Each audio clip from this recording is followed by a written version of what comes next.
The fire had been so thorough that it had turned the brick walls black. Not the sooty, superficial black of a house fire caught before it finished its work. The deep, mineral black that comes when heat has had its fill of a structure and transformed the very material of it, the way a kiln changes clay into something that will outlast the hands that made it. The Alderton Depot had burned on a February night in 1821, and it was now October of 1891, and the walls still stood because brick that has survived one fire does not much fear another, and the arched windows still held their iron frames, empty of glass, open to the Kansas sky like the eye holes of a skull. The roof was gone entirely. The interior was open to weather, the floor lost beneath 70 years of wind-blown soil and debris, and the patient advance of weeds through the stone foundation, tall dry stalks of them crackling in the October wind like something trying to speak. The depot had not served a train in 7 decades. It predated the modern rail era entirely. It had been built in 1818 as a way station on the military road, modified for an early stage line, then briefly and optimistically labeled a depot in the years when people believed the first rail lines would push through this part of Kansas before they actually did. The fire had come before the rails. The rails, when they eventually came, had come elsewhere. What remained was 40 feet of black brick shell on 2 acres of scrubland at the southern end of a town called Burden Creek, and around it, silence, and the sense of something that had been waiting a very long time in the particular patience available to things that cannot move. The girl standing in front of it was 18 years old, and her name was Maren Voss, and she had not eaten since yesterday morning, and she was looking at those black walls with the quality of attention that hunger sometimes produces, stripped of distraction, absolute, arriving at the center of a thing the way animals arrive at water. She had $2. She had a coat that had been her mother's, too large across the shoulders, the hem let down twice in the past year so that it reached nearly to her ankles. She had a leather satchel containing a hand level, a folding rule, a notebook, and a carpenter's square that had belonged to her grandfather. And she had noticed something about the depot that the land agent, the county records, the current owner, and every passing resident of Burden Creek appeared to have overlooked for 70 years. The entrance steps were wrong. 5 broad limestone steps descended from the depot's main door to ground level, or what was now ground level, after 7 decades of sediment accumulation. The steps were wrong not in their construction but in their proportion. Each one was 7 inches in rise, a standard measurement, and the 5 of them together accounted for 35 inches of descent. But the door opening at the top of the steps was only 22 inches above the current grade, which meant that 13 inches of this building was underground, not by design, by burial. Something that had been at ground level in 1818 was now 13 inches below the surface of 1891, and everything that had been below ground in 1818 was deeper still, sealed not by any human hand, but by the steady accumulation of 3/4 of a century. No one had gone below this building since before the fire. What was down there had been waiting, in the dark and the cold and the particular stillness of sealed places, since before anyone in Burden Creek had been born. Stay with us. Maren's grandfather had built things. That was the simplest and most accurate description of Wilhelm Voss, a German immigrant who had arrived in Missouri in 1849 with a stonemason's qualification, a Lutheran faith of the severe and unfussy variety, and an almost physical need to make things that lasted.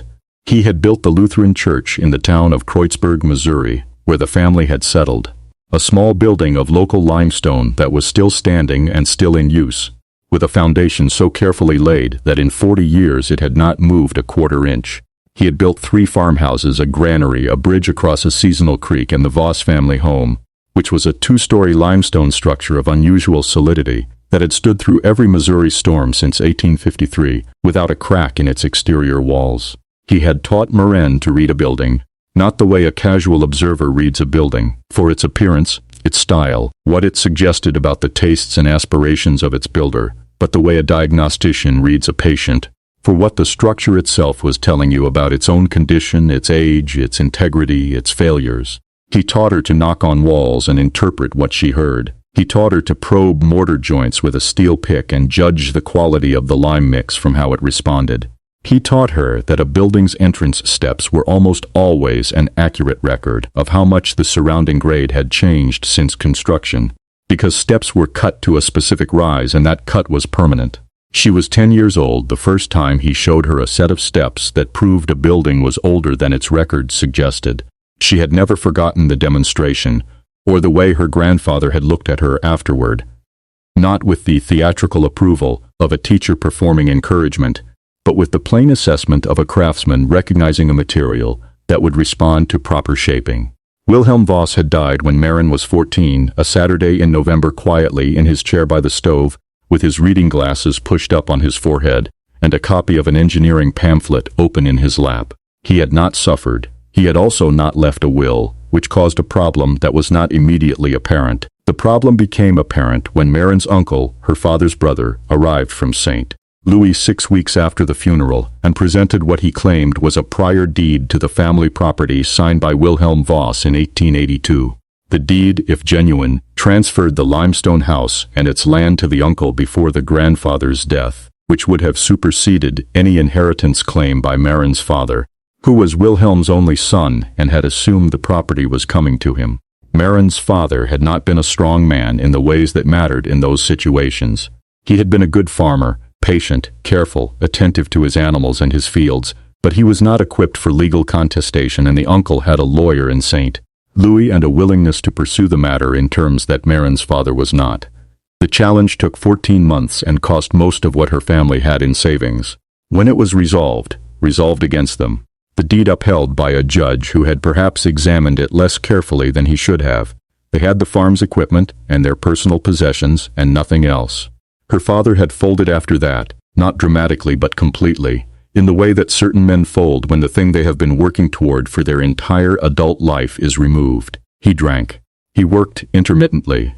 He moved the family to Burden Creek, Kansas, in the summer of 1889, following a rumor of farmhand work that proved less substantial than the rumor had suggested, and he died of pneumonia in the winter of 1890 in a rented room, with Maren and her mother and her younger brother Peter beside him, in the particular poverty that is not absolute destitution, but is close enough to it that the distinction feels theoretical. Her mother, Else, had the immigrant generation's specific dread of institutional charity, and she had worked through the first year of widowhood with a severity that Maren recognized, without being able to name it at the time, as grief that had been converted entirely into labor. She took in washing, she sold garden vegetables. She kept the family in a 2-room rental on the south edge of Burden Creek, with a determination that the landlord, a decent enough man, privately described as remarkable. Then Else Voss fell on the cellar stairs in September of 1891 and broke her left wrist and fractured 2 ribs, and the ribs healed improperly. And by October she had a persistent deep cough that the doctor said was not good news, and that Maren recognized, with the knowledge you develop about your own body and the bodies of people you love, as something that was probably not going to improve. Maren was 18, Peter was 12.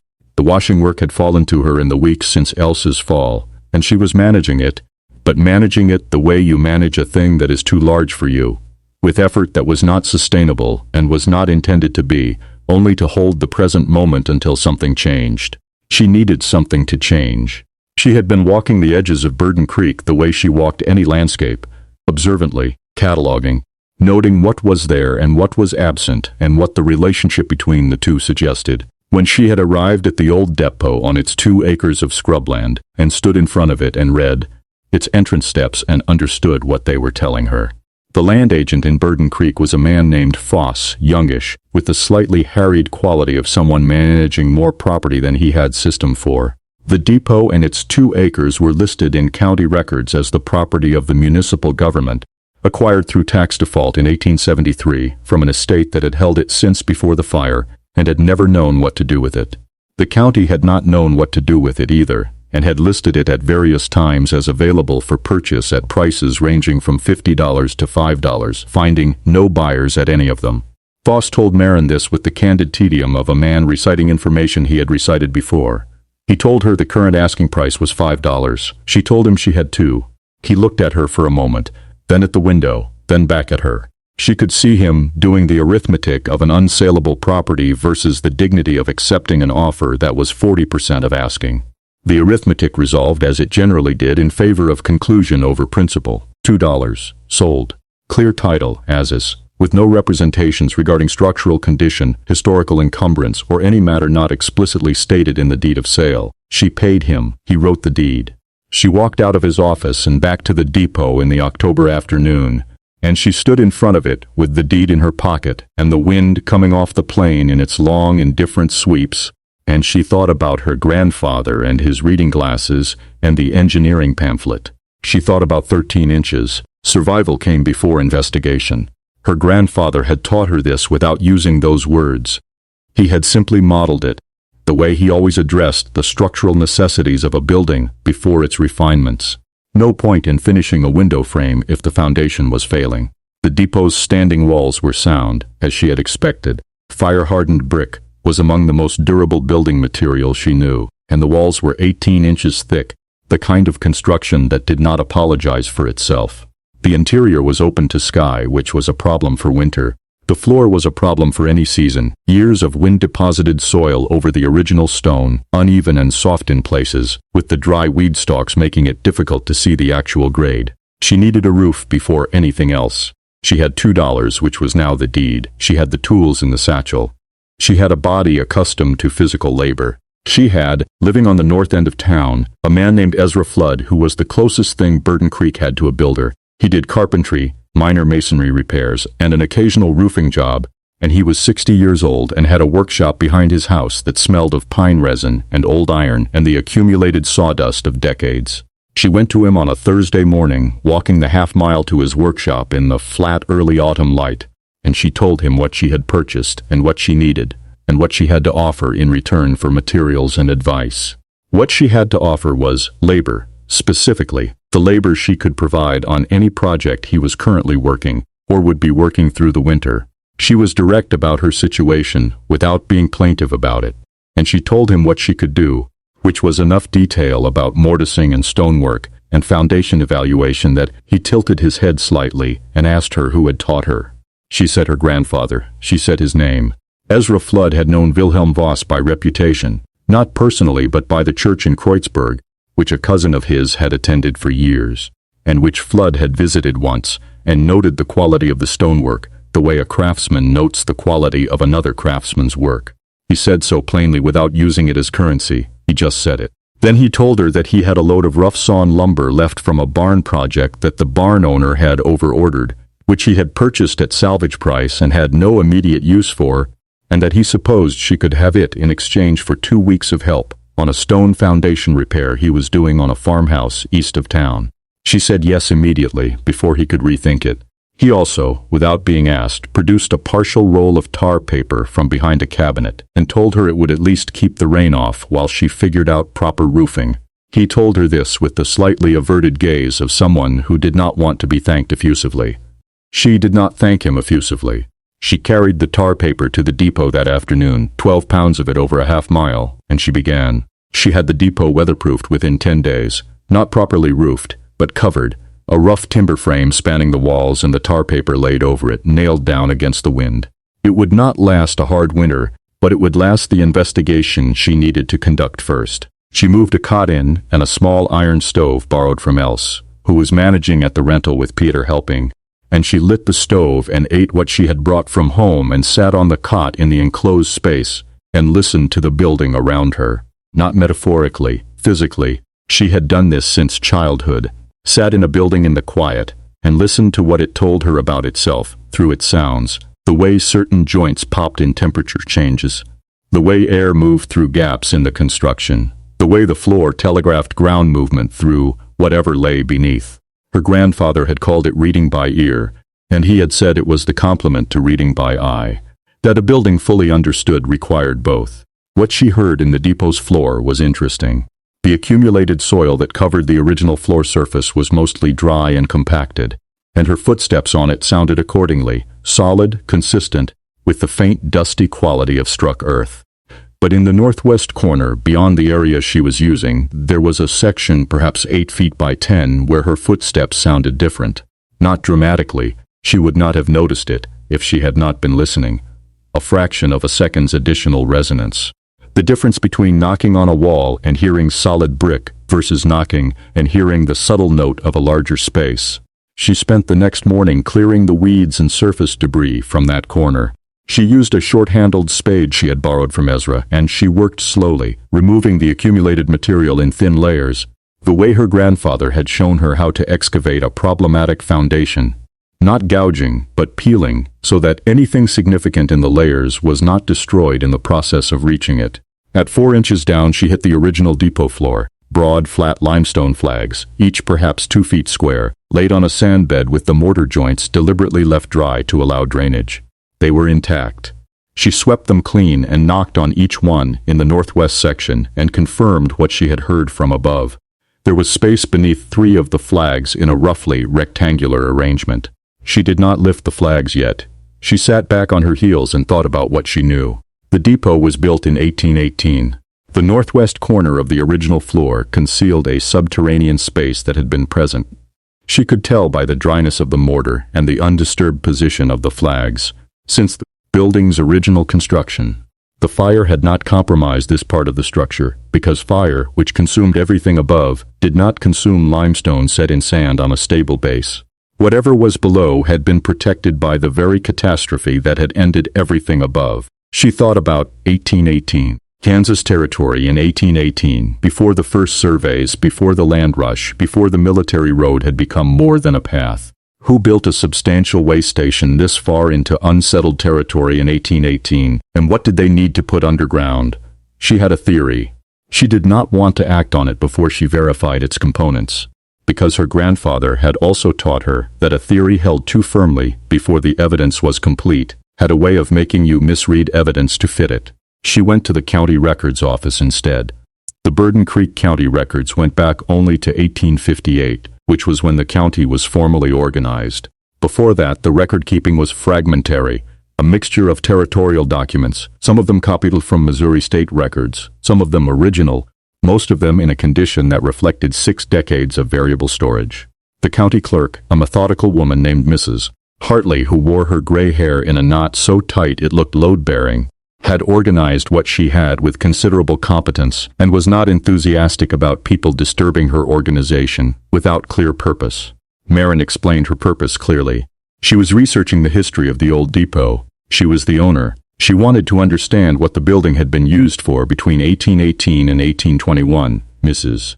Hartley's expression shifted slightly, not warming exactly, but adjusting, the way a good clerk's expression adjusts when she realizes someone is asking a legitimate question rather than making an inconvenient request. She went to a cabinet in the back room and produced, after several months of careful navigation, a bundle of territorial-era documents wrapped in brown paper. She unwrapped them on the desk with the care due to things that would not survive rough handling, and pointed to 2 of them. The first was a construction grant, dated 1817, from the Missouri Territorial Government, authorizing the construction of a way station at the location that would become Burden Creek. It named the builder as a man called Jonas Alderton, the depot's naming source, evidently. It described the purpose of the way station as the support of military road travel and trade. The second was a cargo manifest dated September 1820, 14 months before the fire. It was a record of goods passing through the Alderton way station southbound, and it was the kind of document that, once read, is not easily set aside. The manifest listed trade goods, foodstuffs, tools, ammunition, the ordinary freight of a frontier way station in 1820. And at the bottom, in a different hand from the rest of the document, was an item that was not ordinary at all. 1 iron case, sealed, contents per separate certificate, receiving agent, U.S.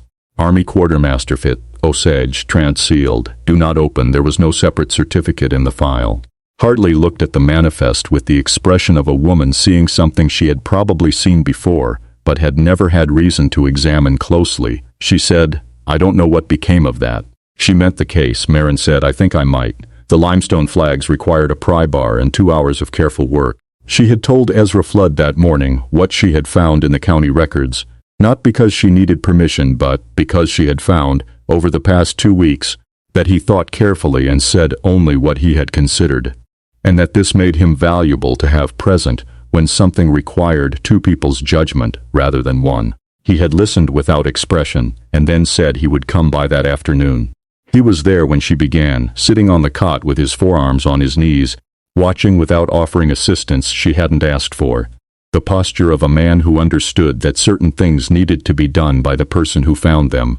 The first flag came up without incident. Below it was a layer of packed sand perhaps 4 inches deep, and below that, the top surface of a brick arch. Someone had built a vaulted ceiling for whatever lay beneath, and they had built it correctly. The arch was intact, the bricks dry and firm, no evidence of structural compromise. The second flag revealed the access point. A wooden hatch, 2 feet square, set into the arch, with iron ring pulls and iron strap hinges that had gone dark brown with age, but had not failed. The wood of the hatch was a dense hardwood, oak, she thought, and it had not rotted, protected by the limestone above and the dry Kansas subsoil below from the moisture that destroys softer materials. She pulled the ring pulls. The hatch resisted for a moment. The wood had swelled over decades into its frame, a compression fit that time had made absolute. And then, with a sound like a deep, slow exhale, it came free. The air that rose from below was cold and perfectly still, and smelled of dry stone and iron and something she could not immediately name, a faint mineral quality, clean rather than dank, as though the space below had been sealed against moisture as deliberately as it had been sealed against entry.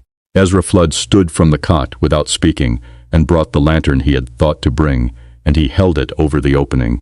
The room below was roughly 12 feet square and 8 feet of headroom, with brick walls and a brick floor and a ceiling of the arch she had seen from above. It was empty except for 3 things. The first was a wooden rack along the east wall, the kind of slatted rack used for the vertical storage of rolled documents. 8 slots, and in 7 of them, rolls of what appeared to be oilcloth wrap material, each secured with a leather tie gone stiff with age. The second was a military-style storage trunk, iron-bound, with a U.S. Army quartermaster mark stamped into its lid, sitting on the floor below the rack. The third was a smaller object on top of the trunk, a single sealed envelope, made of the heavy rag paper of the early 19th century, with a wax seal that had long since hardened to amber, and written on its face in a faded but legible hand, to be opened upon presentation of certificate No. 7 J. Alderton, 1820. There was no certificate number 7. There had not been one for 70 years. She climbed down the iron ladder set into the east wall of the room, and stood on the brick floor, and turned slowly in the lantern light. The cold was immediate and thorough, the cold of a space that had not been warm since a fire had burned above it in February 1821, and then the heat had dissipated and the cold had moved in and stayed. Her breath showed in the lantern light. She lifted one of the oilcloth rolls from the rack, untied the leather strap with fingers gone careful from the cold, and unrolled it on the floor. It was a map. She had never seen a map like it, but she understood immediately what she was looking at, because her grandfather had shown her enough historical surveys to recognize the conventions of the period. The careful hand-drawn topographical lines, the compass rose with its magnetic variation noted, the scale bar in chains, the surveyor's unit of the era, and the notation system that predated the more standardized federal survey format. It was a survey map of the Burden Creek Basin drawn in 1819. The date was in the lower right corner, with a surveyor's signature she could not read. It showed the basin in extraordinary detail for its period. The creek's course with seasonal variation noted, the soil classifications written in cramped script along each zone boundary, the elevation profiles sketched at intervals, the locations of springs and seeps and areas of artesian potential. And in the center of the survey area, marked with a specific symbol she did not immediately recognize, was the location of the Alderton way station. She unrolled a second map. It covered the same territory but was focused on a smaller area, the creek's headwaters 2 miles north of the depot. This one showed what appeared to be an underground passage notation, the kind of dotted line convention used to indicate cave systems or subsurface features. The passage ran from the headwaters area south toward the creek's main channel, with depth markings at intervals. She unrolled a third, a fourth. Each one covered a different aspect of the basin, and together they were building into a comprehensive picture of this landscape, as it had been understood in 1819 by someone who had surveyed it with unusual thoroughness. The 7th roll, the last of the occupied slots, was different. It was not a topographical survey. It was a document, written in the formal military correspondence style of the period, addressed to the Secretary of War, dated August 1820. It described the Alderton way station's strategic position and recommended it for permanent military use as a regional supply hub, citing the basin's water resources, its soil quality, and, here the document used a phrase she read twice, its subterranean features of significant commercial and strategic utility. Subterranean features. She sat down on the brick floor of the sealed room with the lantern beside her and the cold pressing in from every direction and read the document through to its end. The recommendation had been signed by a U.S. Army officer whose name she could look up. It had been sent through the Alderton Way Station, which was the nearest official correspondence point. It had evidently been stored here, in this sealed room, along with the survey materials that supported it. The fire had come 5 months later. In February 1821, she looked at the iron trunk. She looked at the sealed envelope. She opened the trunk. Inside, wrapped in oilcloth in the manner of the maps, were more documents, land grant applications, signed by 14 different names, for parcels covering the Burden Creek Basin. The grants were dated 1820 and were signed by a federal land agent. They were original copies, meaning the signatories had submitted them and received no confirmation copy in return. The standard procedure when a document was being held for forwarding to the territorial capital, where it would be recorded and the applicant's copy returned. These documents had never been forwarded. They had been here for 70 years. 14 families had applied for land grants on the Burden Creek Basin in 1820. She did not know what had happened to those families. She did not know if any of their descendants were in Burden Creek now. The town had been resettled after the fire, and the resettlement had its own history, none of which she had yet read carefully. But 14 families had submitted grant applications that had never been recorded, which meant that whatever land claims had been established later, in the 1850s and 1860s when the county was organized, had been established without the knowledge that prior claims existed. Her mind went to the land, to who owned it, to how ownership had been established, to the name she had already encountered, twice in the county records, as the primary landowner in the Burden Creek Basin, Marcus Weld. Marcus Weld had arrived in Burden Creek in 1857, 2 years before the county was organized, and had spent those 2 years acquiring land with a methodical thoroughness that the county records documented in the precise and revealing way that land records documented everything. He had purchased parcel after parcel from the territorial government at minimum price, establishing what became the largest single land holding in the basin, more than 800 acres of the best soil and creek frontage. When the county was organized, he had been its first assessor, which meant he had been responsible for setting the initial valuations of those same parcels. He was dead, had been since 1879. His son, Nathaniel Weld, now ran the family's agricultural operation and served on the county board of commissioners. What Marin held in her hands was evidence that the land Marcus Weld had purchased from the territorial government in 1857 and 1858 had prior grant applications dating to 1820. Applications that, if properly recorded, would have established legal claims predating the territorial government's ability to sell. The applications had not been recorded. They had been sealed in a room below a burned building and forgotten. She did not know yet whether the 1820 applications would supersede the 1857 purchases under the applicable law. That was a question for someone who understood federal land grant statutes in ways she did not. But she knew that the existence of these documents changed the legal landscape of Burden Creek's founding in ways that would require examination by people with the authority to examine it. She also knew that Marcus Weld could not have known the applications existed. He had arrived 37 years after the fire. He had purchased land in good faith from a territorial government that did not know the prior applications existed either. And she knew that Nathaniel Weld, the current commissioner, was in a position that would be very different if this information became part of the public record. She sat in the cold room for a long time, working through what she knew and what she didn't, and what the appropriate sequence of action was, in the same way she worked through any structural problem. Foundational elements first, surface treatments after. Ezra Flood, above her, eventually said, "You've been quiet down there a while." She said she was thinking. She said, "Take your time." The letter to the Federal Land Office took her 3 days to write, not because the facts were complicated to state, but because she wanted to state them in a sequence that was irrefutable. Not emotional, not interpretive, simply the documents and their content and their provenance and her discovery of them, written in the plain declarative style of a survey report. Her grandfather's influence again, the man who had communicated about buildings the way buildings communicated about themselves, without rhetoric, without ornament, through the simple weight of accurate information. She sent it by post to the federal land office in the territorial capital with a separate package of carefully copied transcriptions of all the documents. She spent 4 evenings copying, her hand aching by the end of each session, Peter holding the lantern for her in the depot's lamplight. Peter was 12 and thought the whole situation was the most interesting thing that had ever happened in Burden Creek, which it probably was.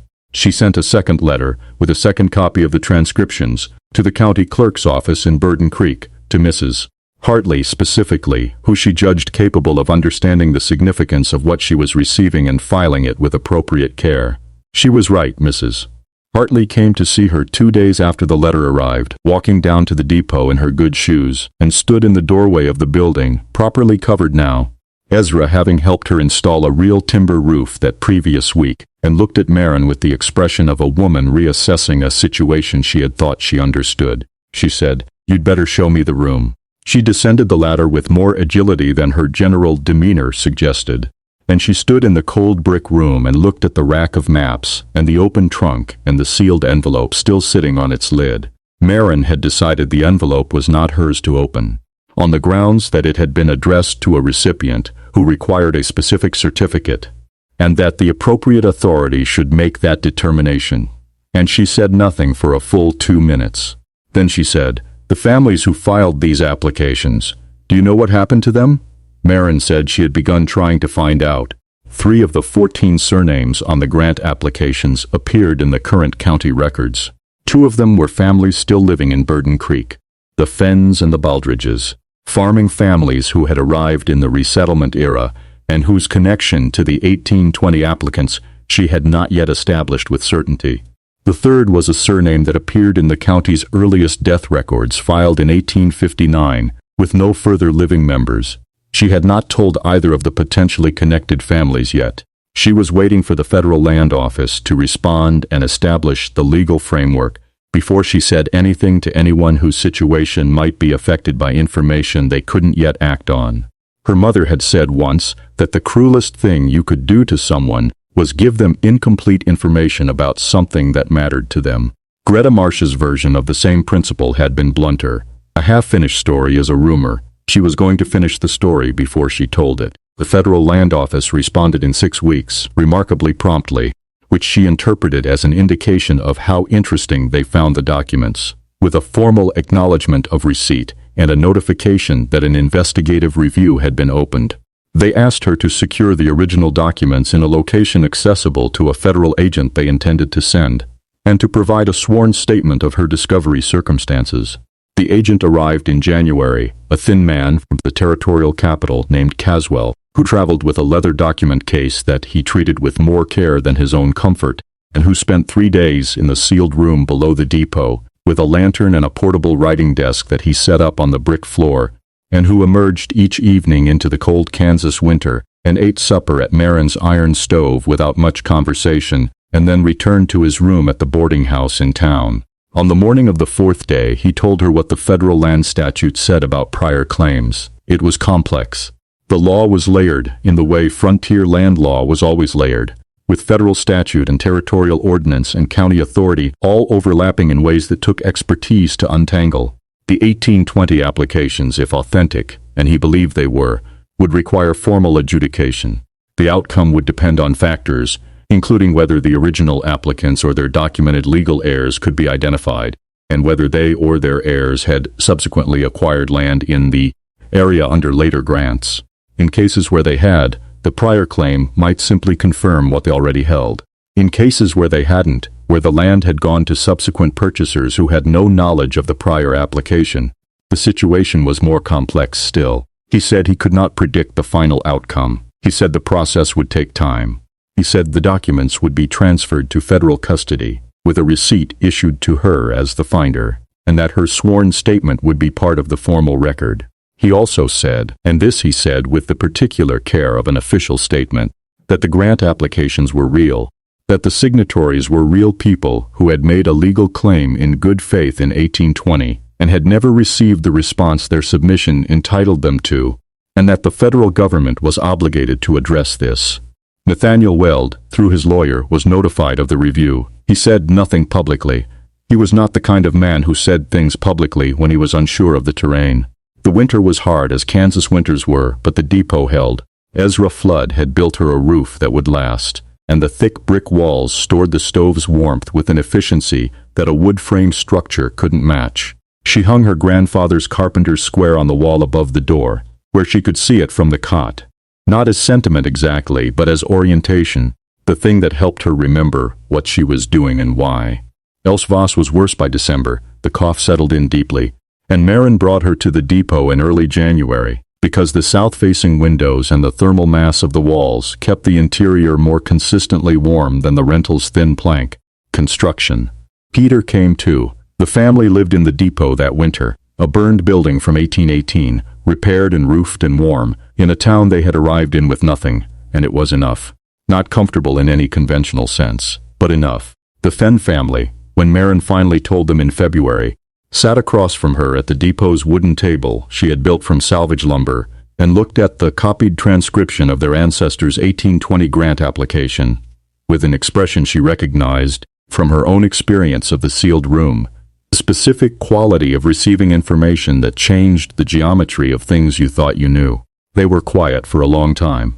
The father, a man named Orson Fenn, eventually said that his grandfather had come to Kansas, believing he had a claim to this land, but had never been able to establish it, and had died confused about why the law didn't seem to know what he knew. She said, "It did know. The record was just sealed." He said, "But you opened it." She said she had opened a floor. He looked at her for a moment with an expression that was not quite a smile, but inhabited the same territory, and then he looked back down at the copied transcription of his grandfather's handwriting, tracing a line of it with his finger. The federal adjudication took 2 years. It produced no dramatic reversal of ownership. The law was not designed for dramatic reversals, but it produced something that Marin had come to understand, over the course of these months, was in some ways more significant, a correction of the public record. The 1820 grant applications were formally entered into the federal land records with their original dates, establishing the historical sequence correctly for the first time. Several families received formal acknowledgement of their ancestors' valid claims. In cases where those claims overlapped with subsequently acquired land, the legal question was resolved through a process of review that Caswell and 2 colleagues from the Territorial Land Office managed with the patient thoroughness of people who understood that speed in these matters was usually a sign that something was being missed. Nathaniel Weld retained his land. His father had purchased it legally from a government that had not known about the prior applications, and the law's judgment was that the subsequent purchase had been made in good faith. But the adjudication's formal record noted, clearly and permanently, that the basin's land history was more complex than the county records had previously reflected, and that the families of the original 1820 applicants held documented historical priority that should be understood in the context of any future land matters arising in the area. It was not justice in the complete sense that the word implied. 70 years was a long time, and some of what had been lost in that time could not be restored by federal process or county record. But it was accuracy. And accuracy, her mother had said, in the particular way of people who have spent their lives fighting for it, was where justice started, not where it ended, but where it had to begin. Marin Voss stayed in Burden Creek. She finished roofing the depot properly that spring, with Ezra Flood's assistance and Peter's growing competence as a carpenter's helper. He had taken to the work with a natural ease that reminded her of herself at that age and that she suspected would take him somewhere useful. She opened the ground floor of the depot as a workshop, offering the same stone and masonry assessment services her grandfather had provided in Kreutzburg: structural evaluation, foundation inspection, the kind of careful reading of buildings that the frontier produced a constant demand for and a persistent shortage of people capable of performing. Else Voss improved in the spring. Not fully. The cough didn't leave entirely, and there were certain kinds of cold weather that remained difficult for her. But enough. Settled in the warmth of the thick walls, eating regularly, with the burden of the washing work lifted. She sat by the window in the afternoons and mended things and watched the landscape, which in spring revealed itself as more varied and interesting than the flat October plain had suggested. The original documents, all 7 rolls of maps, the trunk's contents, the sealed envelope, were transferred to federal custody as Caswell had specified, catalogued and archived in the Territorial Land Office where they were, For the first time since 1820, part of the public record. The sealed envelope was opened by federal officials in a formal proceeding. It contained, as it had always contained, the original instrument of Certificate No. 7, the document that would have authorized the opening of the iron case that had traveled south to Fort Osage in September 1820. What became of that case the territorial records showed no evidence of. Its contents had passed into the military supply chain and vanished into the ordinary dispersal of frontier logistics. That mystery remained. Marin made a note of it in her workshop ledger, where she kept a running record of unanswered questions about the Burden Creek Basin, because she had inherited her grandfather's understanding that an answered question and a filed answer were not the same thing, and that the difference between them was often a person willing to look. She kept the room beneath the depot floor. She had it properly cleaned and the brick repointed, and a proper stair installed to replace the iron ladder, and she used it as a document storage room, cool, dry, stable. For her survey notes and assessment records, the accumulating archive of a working practice. The limestone flags went back over the vault opening, properly replaced, with the access hatch fitted with new hinges and a proper lock. The symbol carved into the brick wall at the room's base of the stairs. She had noticed it on one of her first descents, a simple mark of two intersecting lines with a small circle at the center. Perhaps the mason's mark of whoever had built the vault in 1818. She left as she found it. It was the original builder's signature, and it had earned its place. She was 19 years old. She had a building and a workshop and a family and a practice in a town that was slowly coming to understand that the ground beneath their feet was older than they had assumed and more recorded than they had known. Her grandfather's carpenter's square hung above the door, catching the morning light through the south windows in a way that put a bright line across the opposite wall at a particular angle. Not a right angle, but a significant one, the light doing what good instruments did when properly placed, pointing somewhere. She had learned over the course of this year that what was sealed was not necessarily lost, that what was buried was not necessarily gone, that the record of a thing and the thing itself were different, and that the record, if it had been made honestly, had a way of surviving longer than anyone who had intended to suppress it. The depot's brick walls, fire-hardened and permanent, held the winter out and the warmth in, the way things built correctly, and for the right reasons did. Outside, the basin went about its business, the creek running clear to the north, the soil dark and ready, the Kansas sky enormous and indifferent and full of weather. Below the limestone flags, the vault was quiet, the record was complete. Thank you for joining us on Marin's journey. Before you go, we'd love to ask you this: has something lost from your own family's history, a document, a story, a claim that couldn't be proven, ever found its way back to the light? Tell us in the comments below. We read everyone.